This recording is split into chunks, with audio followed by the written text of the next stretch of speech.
Bonjour, on va voir dans ce tutoriel comment utiliser la valise de transition WIPS que propose l'éditeur Ripple Training sur la plateforme d'effets FX Factory. C'est un ensemble de transitions qui allie des zooms dans l'image et des volets et qui a été exclusivement créé pour Final Cut Pro 10. Alors, on va tout de suite regarder. J'en ai appliqué quelques-unes pour vous montrer à quoi ça ressemble. C'est parti.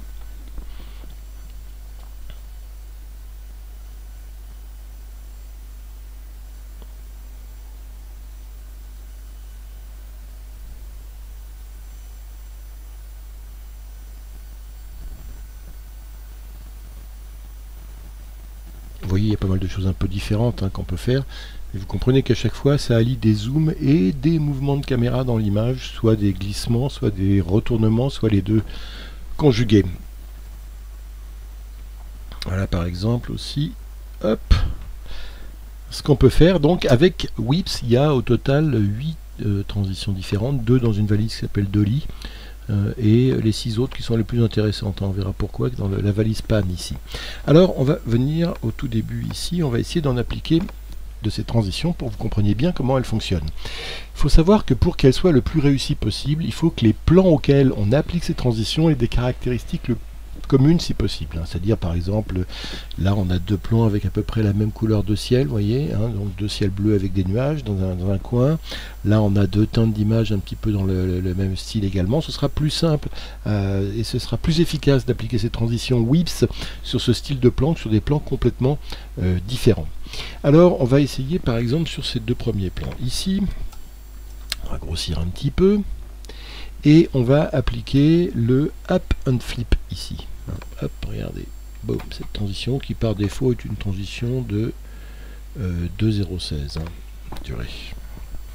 Alors avant d'appliquer une transition, d'une part il faut vérifier donc que c'est bien qu'il y ait des ciels avec des couleurs communes, des trucs comme ça. Il faut aussi vérifier qu'on a de la place, des poignées nécessaires pour faire des transitions assez longues, parce qu'elles valent le coup ces petites transitions avec des volets et puis des zooms, que si on les joue dans la durée. Alors hop, je regarde ici dans l'éditeur de transition, je vais peut-être me mettre un peu plus au centre d'ailleurs pour avoir un peu plus de place ici comme ça, et je vérifie que j'ai bien des poignées ici à droite pour le clip sortant et ici à gauche pour le clip entrant. Je redouble-clique ici et je vais par exemple appliquer la Pan Up and Flip. Pourquoi flipper? Parce que ça va me permettre d'avoir les 2 ciels qui vont se marier, puisque le plan entrant va être retourné, donc ça va être ton ciel en bas qui va venir se coller au ciel d'en haut de l'autre. Donc regardez ici ce que ça donne par défaut, ma transition, voilà, par défaut ici, comme ça quand on l'applique ça donne ça. Donc c'est pas mal, mais on peut l'améliorer, notamment vous voyez que les ciels n'ont pas la même teinte, on va essayer d'améliorer tout ça. Comment? On regarde ici dans l'inspecteur de la transition, et par exemple ici le Setup en Action, là ça me montre l'application sur l'action de la transition que j'ai mise. Mais j'ai d'autres présentations d'images que je peux activer. C'est soit le Adjust Framing, soit le Move Clip and Mask. On va commencer par Adjust Framing ici, pour ajuster les cadres de la transition. Alors vous voyez qu'on a là maintenant dans le visualiseur une vue des 2 clips positionnés de la façon dont la transition va les enchaîner. Donc là, l'un au-dessus de l'autre, puisque c'est un up et un flip. Donc la transition, elle commence par faire un zoom sur le cadre, et elle part de l'image globale sur cette image resserrée qui est le first move. Donc ça, c'est la première application de la transition. Puis il y a un resserrement sur ce cadre-là. Ensuite, ça se retourne et ça se marie avec ce deuxième cadre-là. Et ensuite, ça se réécarte jusqu'en haut. Je vous le rappelle, on va se le regarder une nouvelle fois en action. Regardez ce que je viens de vous dire. Zoom avant sur le cadre up, first move, on tourne, deuxième cadre et zoom arrière. On passe ici dans le Adjust Framing, ici. Et on se met sur la transition ici. Vous voyez qu'on peut ici, regardez si je la sélectionne, on peut les bouger, on peut les ajuster un petit peu, ceux-là par exemple comme ça, et le deuxième je vais l'ajuster un peu plus sur la route, comme ça. Je pourrais également les tourner un tout petit peu ici comme ça, mais bon là c'est pas vraiment ce que j'ai envie de faire. Je pourrais également changer, vous voyez, changer la taille ici. On peut par exemple dire que celui-là il va être un peu plus gros et celui-là il va être comme ça, et du coup je les rebouge un peu, voilà par exemple comme ça. Donc ça me permet de mieux ajuster mon cadrage, comme ça, et notamment les zooms que je veux donner. Si je veux zoomer sur un point d'image précis, c'est ici que je vais pouvoir le régler de la meilleure façon. Alors je vais tout de suite repasser sur Action pour voir ce que ça a donné, mon recadrage. Hop, hop, c'est pas mal, mais vous voyez que j'ai toujours ce petit problème de la transition, qu'on voit bien entre les 2 ciels qui ne sont pas à la même luminosité. Alors là, je vais cette fois-ci d'abord, pour ajuster le masque, de transition, passer, je resélectionne encore ma transition, sur la troisième, Move Clip and Mask. Et vous voyez que les deux clips ici, je peux m'amuser par exemple à les mettre un peu plus l'un dans l'autre, comme ça. Pourquoi? Pour pouvoir avoir une transition, un fever ici, une douceur plus grande entre les deux clips. Et là, vous voyez que je vais pouvoir jouer entre, hop, tout ça, je me mets à peu près ici au milieu, et je peux monter à 500 par exemple ici, hop, et regardez maintenant. Ouais, il faut encore que je le descende un petit peu pour bien pouvoir le fondre. Et vous voyez ici, j'ai un fondu qui est un peu meilleur, et surtout qui est beaucoup plus adouci, puisque je suis cette fois-ci à 500 au lieu d'être à 200, comme c'était par défaut.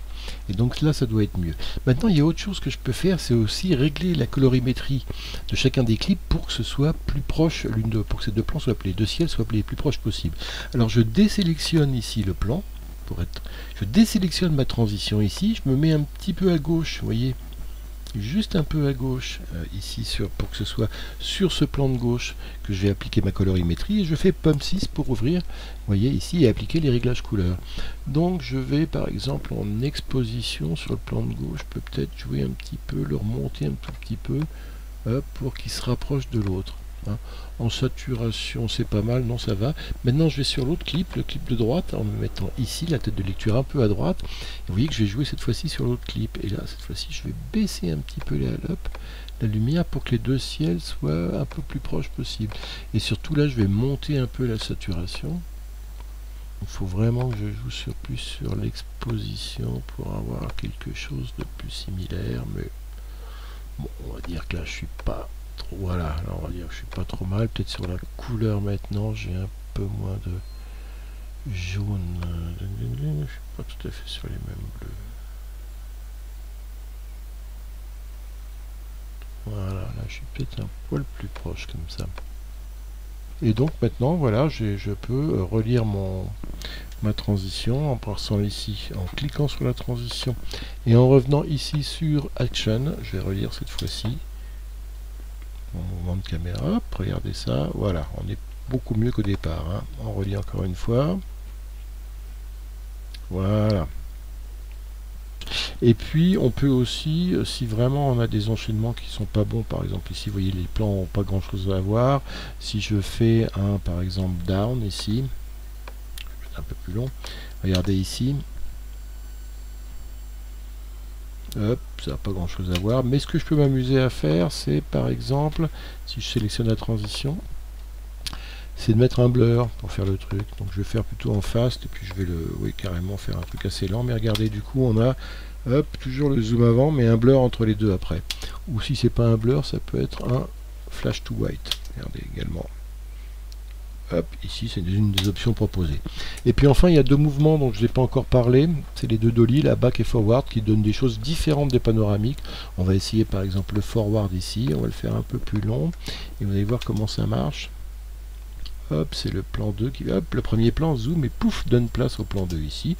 Avec tout ça se règle évidemment. Vous allez voir qu'ici on peut par exemple mettre soit un petit nuage pour faire l'enchaînement des deux, soit regarder un cercle ici. Bon, c'est juste la forme du masque qui va dévoiler le plan d'en dessous, ça. Donc ça peut être pas mal, hein, faut voir ça comme ça. Voilà.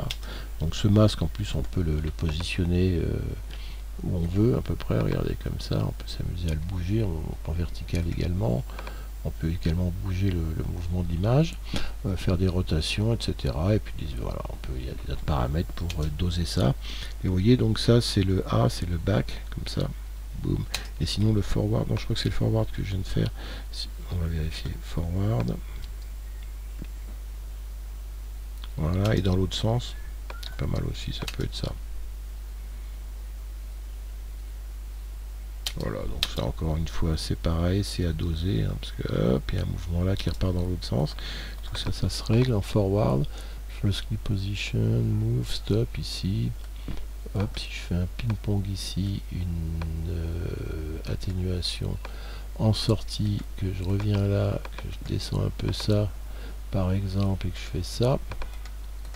Hop, juste pour dire, hein. Vous voyez que j'ai quelque chose de complètement différent et qu'on peut s'amuser avec ça de manière assez longue. Encore une fois, les whips transitions qui permettent de faire ce style hein, d'effets. Ça, je trouve ça pas mal quand même, quand on arrive à avoir des ciels de même couleur et qu'on arrive à... Parce qu'on a vraiment l'impression que les plans sont fondus l'un dans l'autre.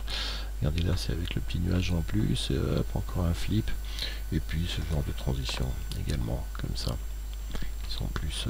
voilà, encore une fois, je vous remontre ce que j'avais fait tout à l'heure également, qui montre un petit peu, voilà, les plans comme ça.